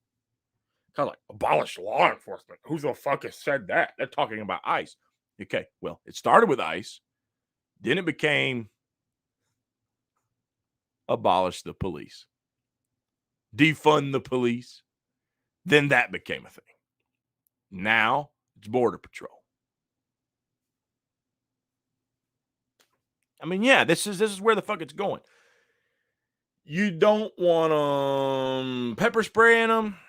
I mean, we've already seen how that can be covered by mainstream media. And in the case of that Gutierrez guy from back earlier this year, rightfully so. He was a fucking asshole for what he did to that to that I forget the guy's name, but the guy that was in the army. You know, that he was pepper spraying when that traffic stop. You don't want pepper spray. You definitely don't want him to shoot him or shoot at him. What can you do? Now, these guys are on horses. Okay. I'm going to tell you where this is becoming such a bad fucking problem. Why this looks as bad as it does.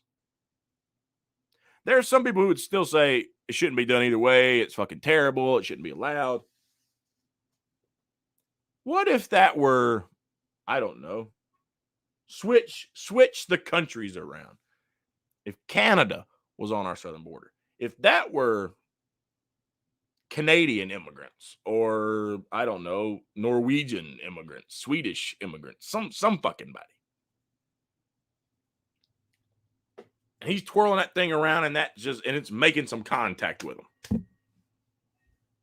He's not whoosh, like rawhide over here. Okay, he ain't doing that fucking shit. But if he, how do you think the media would be covering that shit? Do you think they'd be running clips of it time after time after time, trying to gin up people to get pissed off? I don't know, but I'm going to go with no. I'm going to go with they wouldn't fucking talk about it. What makes that different than this? These are people from Haiti. They're Haitian refugees, Haitian immigrants. The biggest difference, even though I hate to use this as an argument for shit, but unfortunately, I do think it applies in this situation, is the fact that one of the groups would probably, like the people I reference, like what if it were them, be more likely to be white, right? Haitian immigrants are more likely to be black. These are old cowboys. Cowboy hat, riding on a horse, taking something that could be interpreted as being used as a whip or whatever and making contact with someone who's black. And obviously, in today's woke culture, the mainstream media is doing just that. They are putting the image in people's mind. It just takes you back to what took place in slavery. It is hitting a chord in American society on the optics. Not even necessarily what's actually going on, I think. I think a lot of people are chalking it up to what they believe they saw. Now, again, should they have been doing it? I'm not going to say one way or the other. I mean, probably going to go with no, honestly. Do I think it was the best thing to do? No. Could they have done something a little bit better? Sure. Okay. But do I think that they're out there just fucking, like rawhide, just trying to whip the shit out of people with these fucking reins? I haven't seen video evidence of that. Reins are something that you basically steer a horse with, first of all. You kind of have to use them. The twirling motion, they're trying to do it to stop them because they were trying to get people to stop them coming back across. Now, what kind of has been foggy to me is why they were trying to stop people from coming back across. I think if there's any legit criticism to be made, it might be this. Those people supposedly were already on our side of the border, went across the border to get supplies and goods and materials because they couldn't fucking afford them here, and were just trying to bring that shit back over so they had food and supplies and shit. So if that's the case, they shouldn't have been fucking with them, probably, right? But then on the other hand, they're border patrol. Their whole job is to not allow illegal immigration. And how do you know these are the same people? Like, do you recognize every single one of them? There is a problem there. And this harkens back again to why the border is just a massive clusterfuck. As someone said in my chat earlier, I don't know that there is a win-win situation in this. I don't know that there fucking is. Because you got refugees And as far as the idea, one thing I will disagree with in Tulsi is when she says open border policy. Again, I'll go back to this. But how do you define that? Because on one hand, they have signaled they wouldn't be like Trump, which is where the right got the notion, oh, they're going to do open borders. But then you got fucking Kamala Harris going down to countries in South America saying, don't come. You will be turned around. You will be deported. That ain't a fucking open border. That's not an open border. I think what you can say about the Biden administration is that they have made just a fucking mess out of the border. I believe they have. You know why? Because again, you can't take care of people who come here seeking refuge when you're not even fucking taking care of your own fucking citizens. How the fuck do you do that? And if you did say, hey, come on over, we're going to make sure you're well taken care of. And then the people that already live in your own country who have been paying taxes here for fucking years, working in your system here for fucking years, and you fuck them over to help other people that just came here, right or wrong, you can debate that all day long. How do you think that's going to come across to the people who've been citizens of this country? They're going to feel like they've been shit on. And then you wonder why the right can capitalize on this demonization of illegal immigration. You wonder why there are so many old working class white people who hate the idea of an illegal immigrant. This is the kind of shit that they've been using as propaganda to win that camp over for years. So it would be foolish of a government to take care of refugees before they're even taking care of their own fucking people, right? You should be able to take, like, that is like trying to mow the grass, mow the lawn for your neighborhood while you let yours grow up above your fucking knees. Why are you doing that? You got your own grass to cut right now, buddy, and you ain't fucking doing it. Why are you worried about the fucking neighborhood over here? Why don't you cut your grass first? And then if you want to be nice and be charitable, start cutting the neighborhood's grass for them. That's a better fucking idea. But doing it the other way around just looks fucking stupid. Oh, your neighbors might be fucking happy because they're still getting their grass cut, right? But I don't know. County or city ordinances might not be too fucking happy with you. The homeowners association, if you have one of those, might not be too fucking happy with you. Just like the citizens of this country wouldn't be too fucking happy with a government who fucks them over while welcoming more and more and more and more and more and more people in the door and trying to take care of them. But the point is, they're not doing that.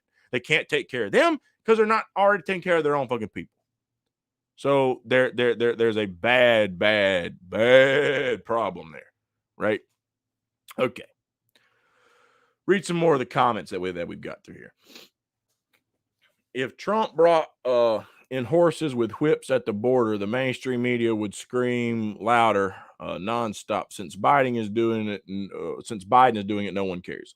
Yeah, they don't say shit until you get something like this pumped up. And again, I believe it's only being brought into prominence the way that it is because of the optics of it. You got white cowboys, good old rednecks, and Haitians, who are people of color, obviously, particularly black people. And it appears to be cowboys whipping black people. That speaks for itself. Whether they're actually whipping them or not, doesn't matter. The optics speak for itself. And mainstream media loves the ability on how to take a story and run with that sumbitch and warp it into something else. They do that all the time. And they're going to do it with this too. They'll do it with this too. Okay, I think that's why it became as big of a story as it was. Because they're able to put that picture in your head and go back to the identity politics, racism, slavery, everything they harp on in those camps can be summed up in that one fucking picture. Oh, that is crack to the mainstream media. And whatever was really happening doesn't fucking matter. Because the mainstream media is one of the biggest pushers of misinformation out there. So it doesn't matter what really went on. What matters is what it looks like went on. And if it bleeds, it leads. That's been their philosophy for a long time, right? Well, no different here. Okay. Hans Dampf, whatever's going on with Tulsi is not good. Yeah, I mean, I definitely think what she's been saying hasn't helped her image in the eyes of a lot of her supporters. But again, I don't feel she's made some drastic change from where she's been all along. I just think she might be addressing certain points of how she feels that she might not have been as open about in the past. Okay. Hernan Montoya. The Biden administration took in Afghan refugees by using Airbnb instead of using this service on homeless people. Yeah, I mean, hey, but again, what is it like? So many $1 billion could end homelessness, right? They don't fucking do that either. Yet we could pass trillions of dollars every year and keep putting a whole lot of that, by the way, into the war machine. Okay. Jesse, we do not have an open border, but I think Biden screwed up earlier on when he refused to media to say if people come, they would be turned away. It looks like a President of the United States invitation to march to the U.S. Well, fucking duh. No offense to you, Jesse. I'm not trying to be rude to you, but abso-fucking-lutely. Where do you think Republicans got the talking point from? Yeah, it looked like a fucking invitation. And this is part of the problem. Like I referenced earlier, why did they not take care of the people who were getting impacted by COVID, who had to sit at home? They did like the unemployment. How about the business owners who couldn't sell their product, couldn't pay them rent, couldn't keep the store afloat? They had, loans probably or something. They owed. They folded. They fucking folded. Now they helped some, but not enough. Not enough. They didn't do enough. And they damn sure didn't even do a temporary UBI like some of the other developed countries in the world did. They did some of this shit with unemployment. But as far as like any kind of UBI goes, we got these fucking little checks months apart. We were promised $2,000 checks under Biden. What the fuck did we really get? Come on. They fucking lied. They screwed over their whole fucking country. And why did they do it? Pelosi would not give Trump a damn thing. They did not want him to look good going into that election. They put politics before the fucking country. The Democrats and the Republicans will fuck over every goddamn member of our public to try and win a fucking election. So why should the border be any fucking different? Why should the cops be any fucking different? Why should any fucking thing be fucking different all of a sudden because Biden become president?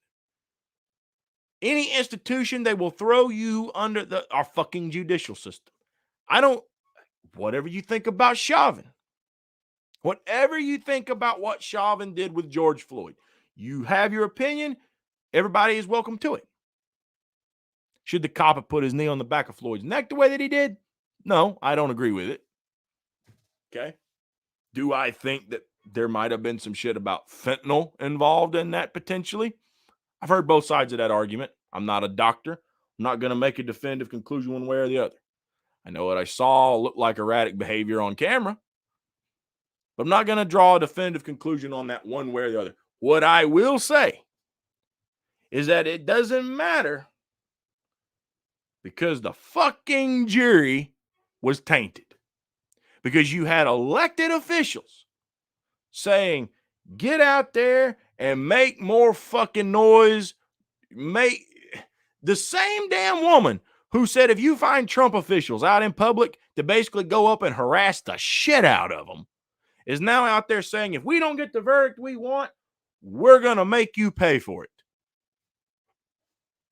Who the fuck's going to say in that case, when you got the mainstream media, you got all this bullshit, public pressure trying to influence a jury verdict, which goes entirely against our judicial system and the way it's supposed to work. A jury is supposed to hear the facts presented to them in a court of law, take away from it what they take from that, go deliberate on it, and come to a conclusion. They're not supposed to be getting influenced by outside sources. That is how a mistrial can be declared very fucking easy. And yet, good old Maxine Waters was out there doing just that shit. They make politics out of every fucking bit of this shit. They've been making politics out of it for a very, very, very long time. So why is the border going to be any fucking different? It's absolutely nothing but a tool. Trump said what he said about Mexicans when he ran for president. The rest is history. They took that shit and they ran with it to the fucking end zone and kept on going for 4 fucking years. Didn't matter what he said. Didn't matter what he did. He was labeled as a racist. He was labeled as a homophobe. He was labeled as being this and that, hating Mexican people, hating Hispanics, hating Latinos. He's handling the border terrible. Look at the poor conditions under the border. He put these kids in cages. We're not going to talk about the fact that cages were there before Trump. We're not going to talk about how stuffed the cages are after fucking Trump. But Trump, he's responsible for the fucking cages. This is not a defense of Donald Trump. This is just nothing but a point to prove how corrupt the Democrats and the Republicans are, how batshit crazy the mainstream media is, and they will turn any fucking topic into a political fucking circus show bullshit disaster to further their fucking talking points. So why is the border going to be any fucking different? They will fuck this whole goddamn country over to win an election. They are going to run us into the ground. They've already been on that track for a long time. They're only on course to continue it. So what do you think is going to happen? This is where we're going, folks. This is where we're going. So you might as well buckle up unless we start getting some shit changed at a grassroots level real fucking quick, because this is where they're going, you know. All right, so that's been kind of my take on this. As I said on Twitter yesterday, there are probably some unhappy people with this video. I might have even lost some subscribers as a result of this. But, you know, one thing you can count on here, I call it like I see it. I shoot straight. Doesn't mean I'm right. I just give my opinion. And I welcome anyone if they disagree with me. Always, you know, present your facts. As long as you can have a conversation with me like a respectful adult, I'll engage with you. If you come at me like an asshole, I'm probably going to come at you like an asshole. You know, I'll give it as well as people give it to me. You know, you treat me the way you'd want me to treat you. And if you do that, we can sit down, we can talk about any issue. Still might not come away with an agreement, but I've had conversations with people right here on this channel before. You know, I invited 3 ladies on to, you know, talk about like the Jimmy Dore Anna Kasparian issue. And we wound up with some agreement from that, you know. So anybody who disagrees with things that I've said here, hey, you know, if you want to cancel me next, if you're done with me, I understand.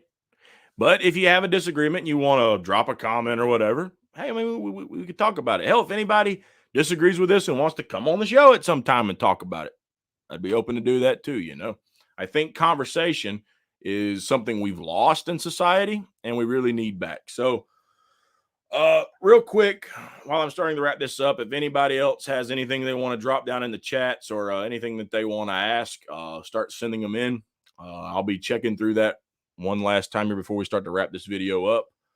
You know, so if anybody's got something that they want to throw out there, go ahead and send it over my way, you know, and I'll answer as many of them as I can. But, you know, while I'm giving people some time to send stuff over, I mean, yeah, like I said, to me, I think this is just evident, you know, evidence of American politics. I think that the issue at the border, the stuff going on in Afghanistan, I think it's being weaponized. I think it's being heavily used as a method for propaganda. That's just my honest opinion on that. Um, much like they've done with a lot of other things in the past. You know, um, I don't think we're looking at anything really different here right now. And for the people who think that Tulsi is switching up, I don't know that I've seen the evidence of that. I don't know that I've seen evidence um, that Tulsi has changed who she is. If anything, this is what I'm starting to think. I don't know that she's pivoting for a third party run. I don't even know that she's pivoting for a libertarian run. Because I think if she was going to go for the libertarians, I don't know she would be using the messaging that she's starting to come out a little more openly with. What I'm starting to wonder is if the people who said she should join the Republican Party, if she's not listening to them. I think she might be putting herself into a position where she's planning on trying to join the Republican Party.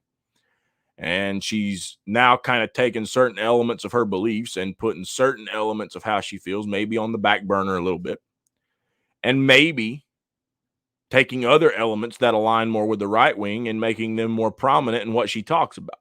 Because if she does go to the Republican Party, there's obviously certain things that get over more with that audience than others. Medicare for all, while it is polling better with Republicans, isn't exactly what is at the top of their agenda. Okay. So you know, and I'm reading through the comments here. American Social Democracy. She's a grifter, and then Hernan Montoya.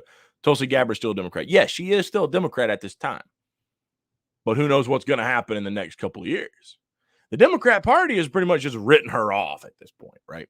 And hell, who knows? It's not like her coming out about the drone strikes goes against everything the Democrat Party stands for. Fuck, they didn't want Biden to leave Afghanistan. There were elements of that party who thought what he was doing was bad. So she might stay a Democrat for all I know. But it's just a hunch. Again, I don't think I've seen where she's really changed who she is or what she stands for. I think she just made certain elements of her platform more prominent than others and didn't really talk about some of the other things that she thought might not be as popular. And maybe she's just talking about these things now because it's her honest belief, and maybe she's got nothing to lose at this point. Maybe she ain't planning on running for office anymore. Maybe she is done with trying to be a politician. Maybe she doesn't want to do that at this point in time. So she's like, you know what? I'll lay all my cards out here on the table and I'll just say what I feel. I mean, I don't know. But again, I think if you really listen to her closely, you saw elements of the fact that she has never said she did not support the war on terror. She said she did not support the war in Afghanistan. And so I think that, people heard what they wanted to hear, saw what they wanted to saw, saw what they wanted to see, as I said earlier. Okay. Scroll up to some of these here real quick. Let's see. Hernan Montoya. The CIA tried to kidnap and assassinate Julian Assange. Yes, and that is again big part of the problem with our deep state. There, no court of law, no due process for a guy who did nothing but revealed the truth that they didn't want us to know. I mean, that's bullshit. And as people have been saying for a long time, free Assange. He should not be looked at as the villain for telling us the truth. Okay. American Social Democracy. Tulsi Gabbard is the new Dave Rubin. And I've heard some people say that. I mean, I don't know if I'm going to say that or not, but I mean, she has gone on Dave Rubin's show, but I don't think she's a Dave Rubin. The claim I feel what you might be trying to say with that is that she changes to be whatever she thinks the people around her want her to be. I don't know that I believe that. Again, I think she's always had that belief. She just didn't talk about it as much. It didn't get over as the same. And changing your beliefs or talking about the things that you know get over well, that ain't the same thing. That ain't the same thing. One's just being smart with your messaging while the other one is being a grifter. I don't have to change how I believe on a certain issue and just not talk about it all the time. Look, hey, I have personal opinions on certain things I see in society today that I don't agree are things that we should be doing as society. Certain moral reasons, et cetera, et cetera. Would it be a good idea for me to make that my main talking point? Probably fucking not. You know why? Because society as a whole probably don't feel the same way I do about it. So if I came out here and I started talking about these cultural issues and I made that my main focus, that and instead of talking about wars, jobs, the middle class, shit a lot of people do fucking care about, and that is a legit problem. If I didn't make that my main messaging and flip to the other one, people might not be happy. So maybe I need to talk about the other issues that really do fucking matter. Make that my message.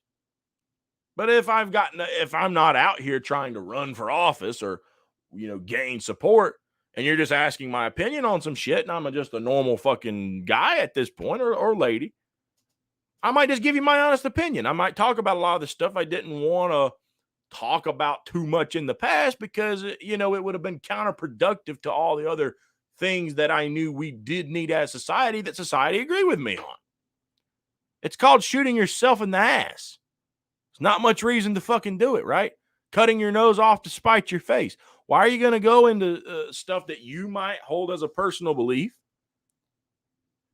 that would be counterproductive to accomplishing the things that you also want to do that are good for society?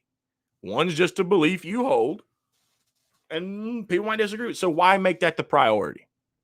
Again, I don't know that she has grifted. I don't know that she's changed her stance. I just think you might be hearing more of how she actually feels about stuff now than you did before when she was running for president. So you can choose to like it, not like it, agree with it, disagree with it. That's your priority. That's your prerogative. That's your choice. There's no right or wrong answer there. I'm going to give her the benefit of the doubt and just say this might be how she actually feels about it. Okay. American social democracy. She would be worse than Trump simp. She is sounding like a Bush Cheney neocon. Nah. I'm not going to go that far. No. She, I don't agree with that just because Trump or not Trump, but Bush and Cheney would not have supported leaving Afghanistan at all. And she did say she wanted to leave Afghanistan. She just also says she supports fighting the war on terror, which they used as the guise for Iraq, for Afghanistan. She has criticized Iraq. She has criticized Afghanistan. I think she is one of the people who believes what they preach about. They use the war on terror as a disguise to support nation building, controlling the rest of the world, et cetera, whereas she, I believe, just cares about the Islamists. And look, here's something else people got to consider too, okay? This is honestly a point that I should have probably brought up earlier. Tulsi Gabbard is a soldier. She is not a civilian. She has been serving for over a decade. Okay. My grandfather served in World War II in the Pacific. He was attacked by the Japanese more than once. The ship he always talked about, he was on 3. He was on the YMS 421, I think it is, the PC 476, and the USS Chicago. But the one he always talked about is the USS Chicago. He was attacked, and that battle was sank, I believe, or that ship was sank in the Battle of Renal Island. I think Japanese planes took the ship out. You think he might have lost some people who he considered friends, maybe even like almost family, brothers? He didn't talk about it that much, but you could tell it bothered him. He probably lost people who were close to him because of that. And while my grandfather was not a racist by any means, he didn't exactly have a favorable view of the Japanese. Wonder fucking why. Maybe because war put that image in his head.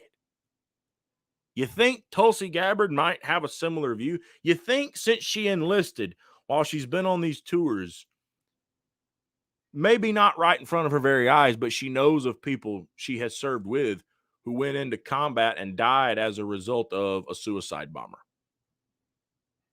You know, hit a mine in the ground, blew up. Shot, killed, captured. Do you think she might have experienced some of that serving in the military? People who she considered a friend who are now dead because of ISIS or Al-Qaeda or whatever. Do you think that might have happened? I do. And you have to take into consideration how that's going to impact you. That was your friend. That was someone you cared about, and they're gone. Now, we as armchair quarterbacks and, people who don't actively go serve in a lot of cases could sit back. Well, she needs to blame the American system. They're the one funneling an illegal war and, doing this and that for oil and minerals and blah. Okay, yeah, that's all well and good. That's true. But that's easy to say. It ain't your friend that's dead. And while that war that these propagandists have pushed, that the politicians got us into, and that the military-industrial complex wants, while that might be the reason we're there, they didn't pull the trigger. They didn't plant the landmine. That was them. That was Al-Qaeda or ISIS or whatever terrorist, right? If they are the literal actual reason why your friend is dead, how's that going to affect you? How's that going to affect with your brain? Someone commented, Rick French, soldier brain. That's what I can equivalent that to. Okay. Rick French, one of her jobs was to file daily reports on military deaths when she was in Middle East. Need I say more?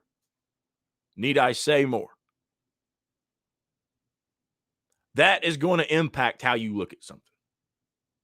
When you're losing friends and loved ones because of that, it's going to impact how you look at it. Absolutely. And you got to think, too, she wasn't a member of Congress when she first enlisted. So for those who say, well, why hasn't she broken through that fog now? Why has she not figured out this is all about greedy corporate interests? Well, I think she has to some extent. She said it. You could say she's corrupt. She's bought off. I don't know that I agree with that. I would say she feels that way. When she enlisted, she probably drank the Kool-Aid that we were sold on, which is we got to go fight the war on terror. A lot of people drank that Kool-Aid, but then she got in there. And even if we found out the war in Iraq was BS, which he's talked about, and we've now started nation building in Afghanistan, which she criticized, she still probably doesn't want these terrorist factions to continue, because when she did enlist, regardless of what was right or wrong, they probably were responsible for killing her loved ones, her friends, those who were close to her.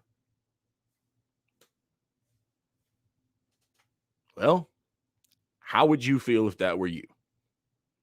Are you going to honor? I mean, maybe you could. You tell me. Would you be able to go through that and write off everyone's death from that war to being only the fault of the politicians, the military industrial complex, and basically your own country? And it had nothing to do with ISIS or Al Qaeda or Muslim extremists, Islamists, radicals. Just write that off, let it all go. Yeah, they might have been the one who planted the landmine or whatever, but we'll let all of that go. I'll just blame the people who got us into the war in the first place because it's really their fault. And I will hold no ill will against the people who actually did the killing of my friend. Just the people who sent him there to die or her to die. I'll just hold them responsible. Could you do that? Maybe you could. I don't think I could, honestly. I know people like my grandpa couldn't do it. The Japanese people 50 years after that war were not responsible for what he had to go through. But did he have a way that he felt about them long after that war was over? Yeah. Is it right? No. But is it a natural human reaction in a lot of cases? Yeah. Gee, I wonder why there's still such racial tension in the world today between black people and white people. I don't know. Maybe because at one point black people were slaves to white people. Their ancestors were probably treated pretty rough. Guarantee you, though, some of them were treated pretty rough during slavery. Very rough, even. They had to go through Jim Crow. They had to go through segregation. They had to go through the shit with the Ku Klux Klan. Sitting at the back of the bus. Being talked down to like dogs. Yeah, well, that got into their ancestors' heads. And it gets passed down through the generation. That's why people like Malcolm X didn't trust the white man. And it carries down through generations. That's how these issues are born. That's how they start. I'll go back to something I said at the very beginning of the video. War is a hell. It is ugly. It is atrocious. And it is why war should be avoided at all costs. Because this is the kind of shit you get from war. You get prejudice. You get death. You get scars, mental and physical, wounds that don't heal, limbs that are lost, lives that are lost, places that are destroyed, communities that are burned down, damage that just doesn't get fixed. And if it can be fixed, it might take a long, long time and a lot of hard work. This is why war should be avoided at all costs. These are some of the long-term things you'll deal with long after a war is over. War should be the last resort when diplomacy has absolutely, positively, and unquestionably failed. Diplomacy should always be used before war. But for a bunch of greedy, rich fucks who don't care about that, no, we'll take war first because it gives us money. It's what General Smedley Butler said. War is a racket. War is a racket. And it's true. But if you serve, you're going to probably see things that are going to affect how you look at things. That's why I said there's no right or wrong answer in this. Everyone has an opinion on something. And in a free country, they have their right to have their opinion on something. You can either choose to agree with it. You can choose to disagree with it. You can choose to criticize it in a friendly manner, or you can choose to write them off over it. However you want to do it. It depends on what's important to you.